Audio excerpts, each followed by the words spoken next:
మెడ్రాసు, కోల్కతా, లేదంటే బొంబాయి, ఢిల్లీ ఇలా పెద్ద పెద్ద పట్టణాలకే యాక్సెస్లో ఉండే, అంటే అందుబాటులో ఉండే ఒక గొప్ప సాంకేతిక విద్యని గ్రామాలకు కూడా తీసుకురావాలి, జిల్లాలకు కూడా తీసుకురావాలి అనే ఒక సదుద్దేశంతో డాక్టర్ వైఎస్ రాజశేఖర రెడ్డి గారు తీసుకొచ్చినటువంటి ట్రిపుల్ ఐటీ కాన్సెప్ట్ ఎంత గొప్పగా ముందుకెళ్తుందంటే, ఇప్పుడు ఈ కర్నూలు, ఇది కడప నంద్యాల బైపాస్కి దగ్గరలో ఉన్న జగన్నాథ గట్ దగ్గరలో ఉన్నటువంటి కర్నూలు ట్రిపుల్ ఐటీకి ప్రపంచంలోనే గొప్ప ఆర్కిటెక్చర్ ఇవి భవంతులు అని చెప్పేసి ఏవైతే చెప్తారో, అంటే వాళ్ళకు ఫెస్టివల్ లాగా పెట్టుకుంటే దాంట్లో 9వ స్థానం దక్కింది. 9వ స్థానం. ఈ ముందుగా ఆంధ్రప్రదేశ్లో, ఉమ్మడి ఆంధ్రప్రదేశ్లో బాసర, ఇడుపులపాయ, నూజివీడు, అంటే 3 ప్రాంతాలకి 3 ట్రిపుల్ ఐటీలాగా ఆయన ఆ కాన్సెప్ట్ని రూపొందించారు. అత్యద్భుతమైనటువంటి ఇంజనీరింగ్ సాంకేతికలు కానీ, టెక్నికల్, అంటే ఎక్కువ మనం చిన్నప్పుడు చూసేవాళ్ళం. ఇప్పటికీ గోడల మీద కనుక రాస్తూ ఉంటే సాంకేతిక విద్యను అందించాలి అని ఒక లైన్ కనిపిస్తూ ఉంటుంది. ఉపాధిని అందించే సాంకేతిక విద్య. సాంకేతిక విద్య కాదు, ప్రపంచ స్థాయి ప్రమాణాలతో కావాలి అనేది ఈ ట్రిపుల్ ఐటీ ఇంజనీర్లను తయారు చేయటం కాన్సెప్ట్గా బాసర, నూజివీడు, ఇడుపులపాయ. చూడండి, 3 ప్రాంతాలకి 3 ఐఐటీలు తీసుకొస్తే ఆ తర్వాత ఇది చాలా సక్సెస్ అయ్యి, ఫీజు రీంబర్స్మెంట్ కూడా ఉంటుంది ఇక్కడ. చాలా సక్సెస్ అయ్యి అనేక శాఖోపశాఖలుగా విస్తరించి కేంద్ర ప్రభుత్వం కూడా ఈ కాన్సెప్ట్ని అమలు చేసే స్థాయికి వెళ్ళిపోయింది. అప్పటికే ఉంది కూడా.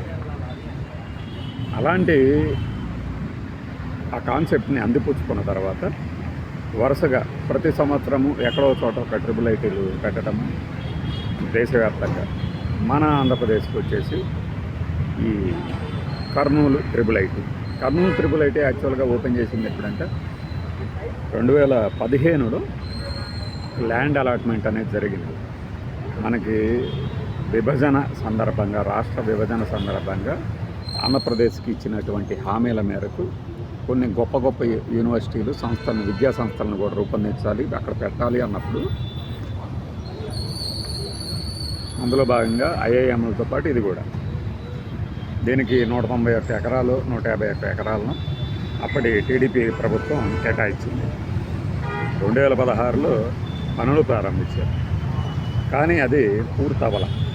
దీనికి ఎవరు అడ్డుపడ్డారు, ఎవరు నిధులు ఇస్తారు, ఎవరు ఇవ్వలేదు అనేది అప్పటి ఎన్డీఏ వాళ్ళే సమాధానం చెప్పాలి.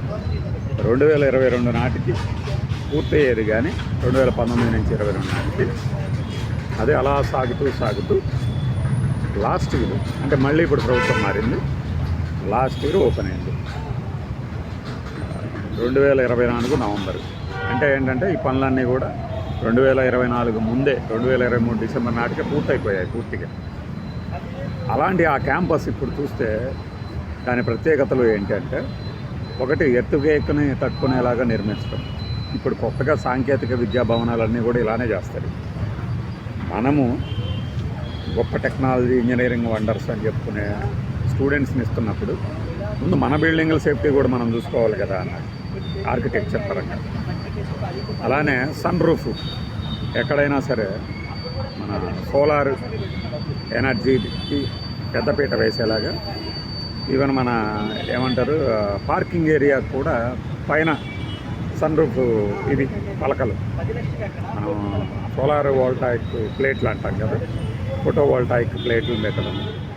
అలా ఒక గ్రీన్, అంటే ఈనాడులో ఏదో రాసుకొచ్చారులేండి, గాలి వెలుతురు వచ్చేలాగా గ్రీన్, ఏమంటారు గ్రీన్ యూనివర్సిటీ.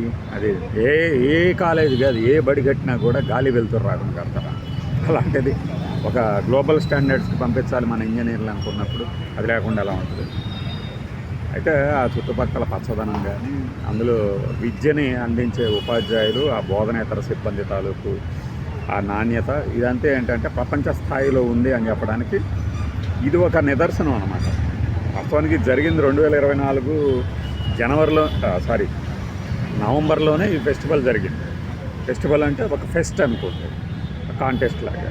అప్పుడే దీన్ని ఎంపిక చేశారు, ఇప్పుడు బయటికి పెట్టారు. అది కర్నూలు ఐఐటి. క్రెడిట్ ఎవరైనా తీసుకోవచ్చు. ఇప్పుడు మా ప్రభుత్వ హయాంలో వచ్చింది కాబట్టి ఈ అవార్డు మా కృషి వల్లే, మేము అప్పుడు ల్యాండ్ కేటాయించాం కాబట్టి మా వల్లే జరిగిందని టీడీపీ వాళ్ళు. కానీ అసలు రాష్ట్రానికి ట్రిపుల్ ఐటీల కాన్సెప్ట్ తీసుకొచ్చిందే డాక్టర్ వైఎస్ రాజశేఖర రెడ్డి గారు. ఆయన ఐఐటి అంటేనే ఆయన గుర్తొస్తాడు. ట్రిపుల్ ఐటీ అంటే బాసర కానీ, ఇడుపులపాయ కానీ, నూజివీడు కానీ. అయితే ఈ బాసర, నూజివీడు, ఈ ట్రిపుల్ ఐటీలకు సంబంధించి ఒక ల్యాగింగ్ సమస్య ఒకటి ఉంది. ఆ సమస్య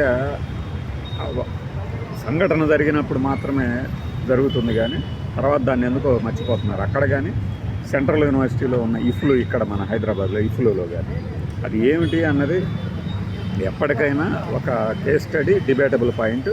అది ఏంటనేది తర్వాత ఇంకొక వీడియోలో చెప్తాం.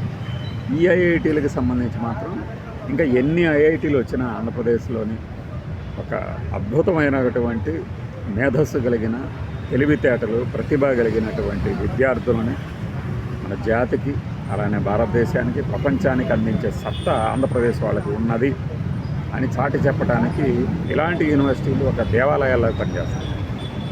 యూనివర్సిటీలో ర్యాగింగ్లు, ఆ తర్వాత గొడవలు, రాజకీయాలు తొప్పించే వాళ్ళు ఉంటారు, అది వేరే.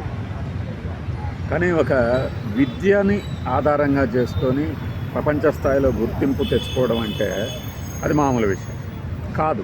మామూలు విషయం కాదు.